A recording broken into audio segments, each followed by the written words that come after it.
estamos ao vivo para todo o Brasil, são 9 horas e 11 minutos. Ela é ginecologista, doutora pela Faculdade de Medicina da Universidade de São Paulo e vem enfrentar um tema que muitas vezes é polêmico nas nossas famílias, ou muitas vezes até é uma barreira. Quando é que uma garota deve ir pela primeira vez ao ginecologista? Seja muito bem-vinda, Lúcia Helena Schnee. Muito obrigada, Dalcides. Obrigada pela oportunidade de mais uma vez esclarecer um pouquinho a população.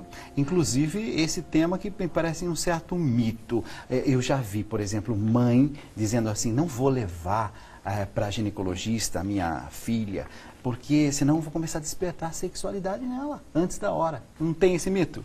Sim, e isso é uma ideia absolutamente errada, né? Isso nós gostaríamos muito de esclarecer, porque quando a menina ou adolescente resolve iniciar a vida sexual, isso é uma decisão de fórum profundamente íntimo, independente da aprovação da mãe ou do pai. Então a mãe, que é um pouco mais flexível, mais esclarecida e leva a menina ao ginecologista, ela vai estar ajudando essa adolescente a fazer o que ela decidiu fazer com segurança, com orientação, evitando aí os piores males, que seria uma gestação precoce ou eventualmente uma infecção. Quando a gente fala, por exemplo, da mãe que pega a filha e vai levar a filha ao ginecologista, a gente está falando de uma mãe que está pegando essa filha com que idade? Qual é a idade que se vai ao ginecologista pela primeira vez?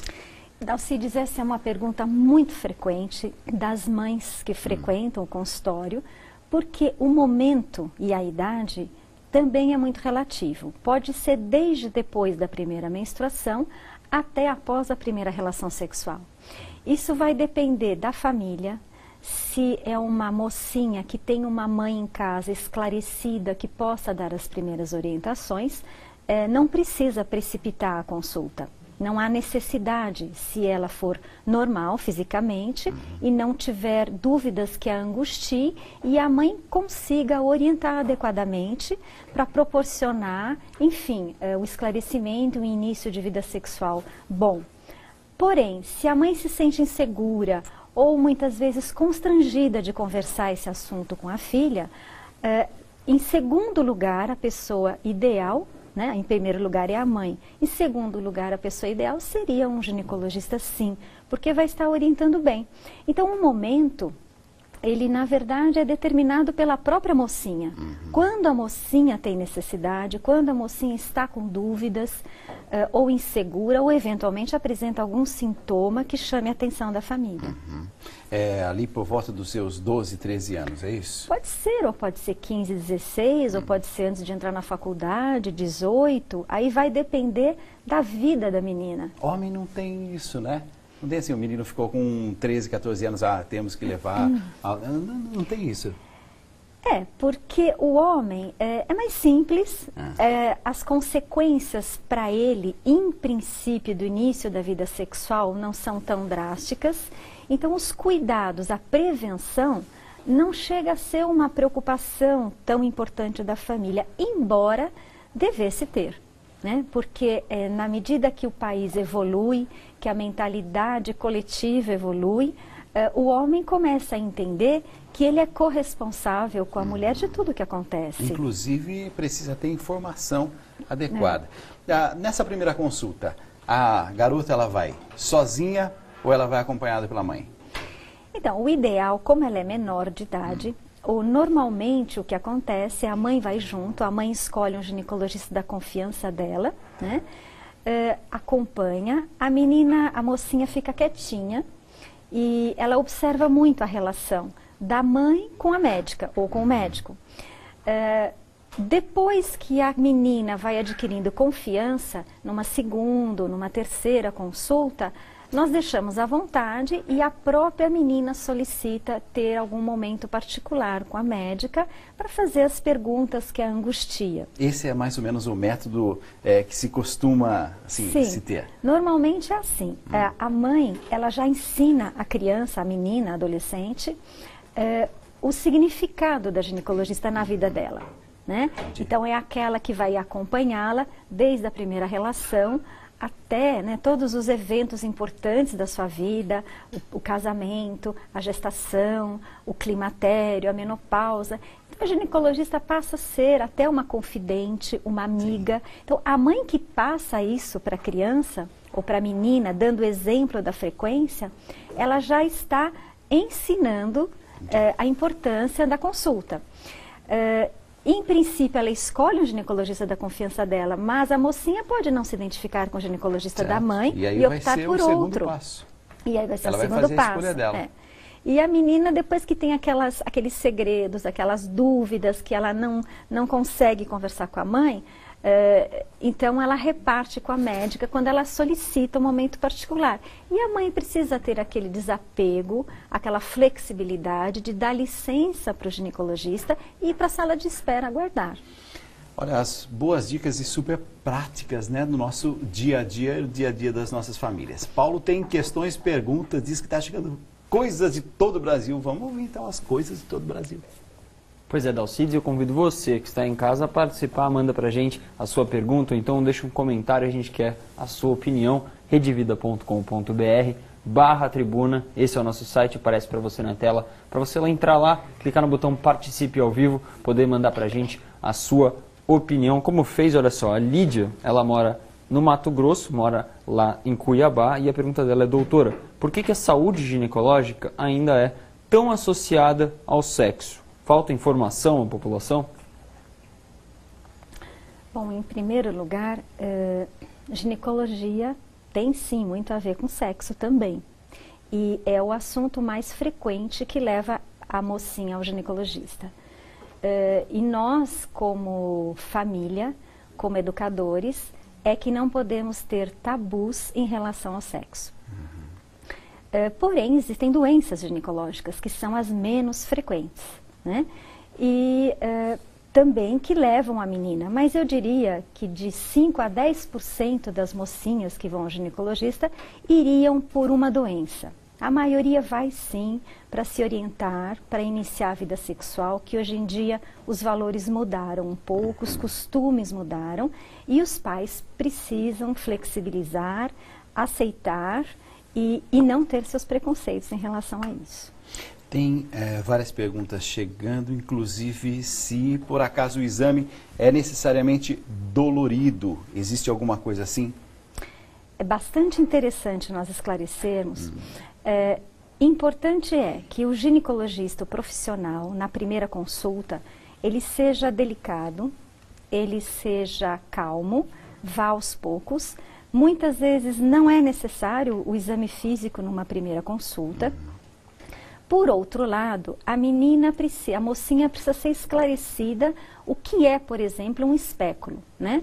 Então, aquele tabu chama-se bico de pato, popularmente falando. O que é isso? Isso machuca, é muito dolorido.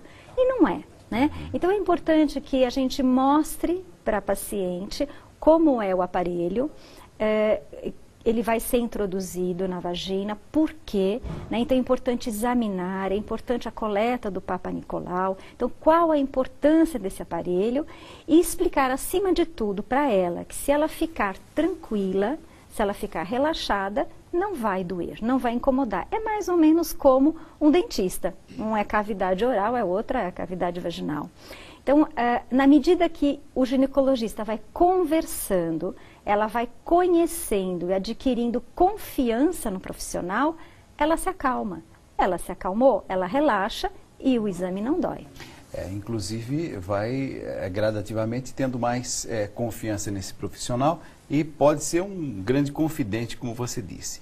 Agora, eu comecei o programa nessa parte falando sobre mitos. Não tem aquele mito também que a garota, quando está no período menstrual, não pode lavar a cabeça, por exemplo? Não lava a cabeça, menina, tá nos dias. Não tem aquela história? Existe isso ainda? Não tem fundamento científico nenhum. Não.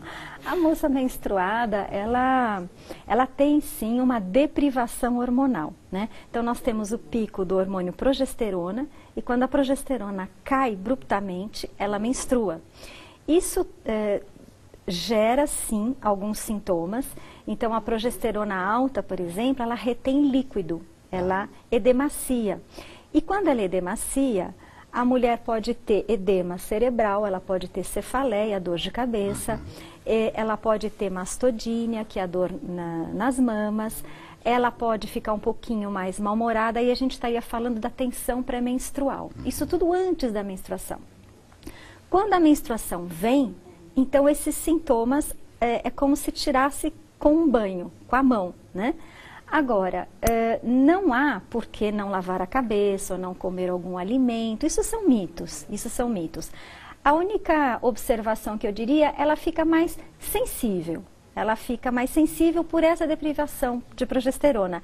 Mas longe de ficar, por exemplo, mais susceptível a alguma doença. Isso não. A vacina para HPV. Sim.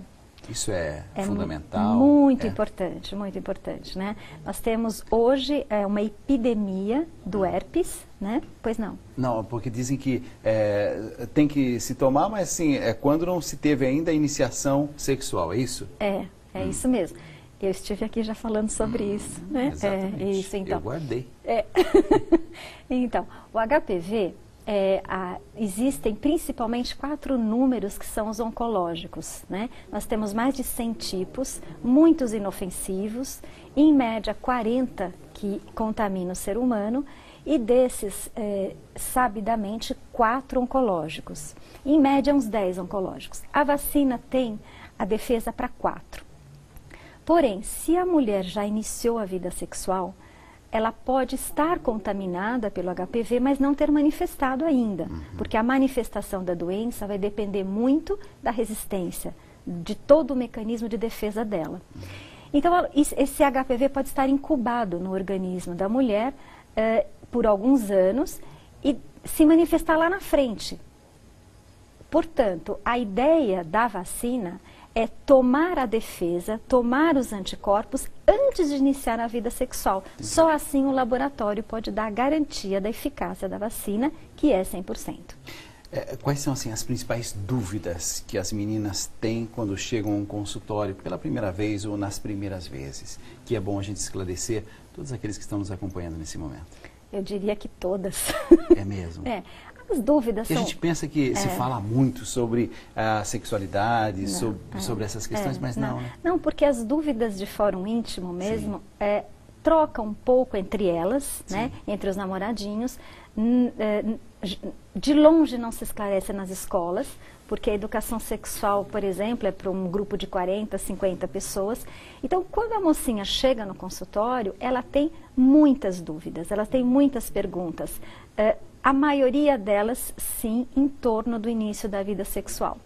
Como funciona o organismo dela, por que para ela é tão diferente do que é para o rapaz, né? E existe, sim, uma explicação muito interessante a ser dada sobre a fisiologia do organismo. Como funciona o organismo feminino, como funciona o masculino, esclarecer isso para a mocinha, para ela entender como iniciar essa vida sexual, que provavelmente vai durar aí 4, 5, 6 décadas de vida, né? Também existem as dúvidas como prevenir a gestação, né? Que é o grande vilão da história, porque a adolescente não quer engravidar cedo, obviamente. E a prevenção de doenças, né? De infecções, também é uma outra preocupação grande, que eu não sei tanto se é a preocupação da mocinha ou se é a do ginecologista. Entendi. Mas nós nos preocupamos muito com a infecção. Só para terminar esse nosso encontro, mas a frequência, uma mãe deve levar a sua filha com que frequência? A mesma frequência que ela frequenta, né? Em média, é orientado uma vez por ano, se tiver tudo bem. Mas se tiver alguma doença, se tiver algum sintoma, se tiver fazendo algum tratamento, aí o próprio ginecologista vai orientar a frequência. Lúcia Helena Schnee, ginecologista, doutora pela Faculdade de Medicina da USP. Muito obrigado por ter vindo. Eu que agradeço, Dalcílios, mais uma vez a oportunidade.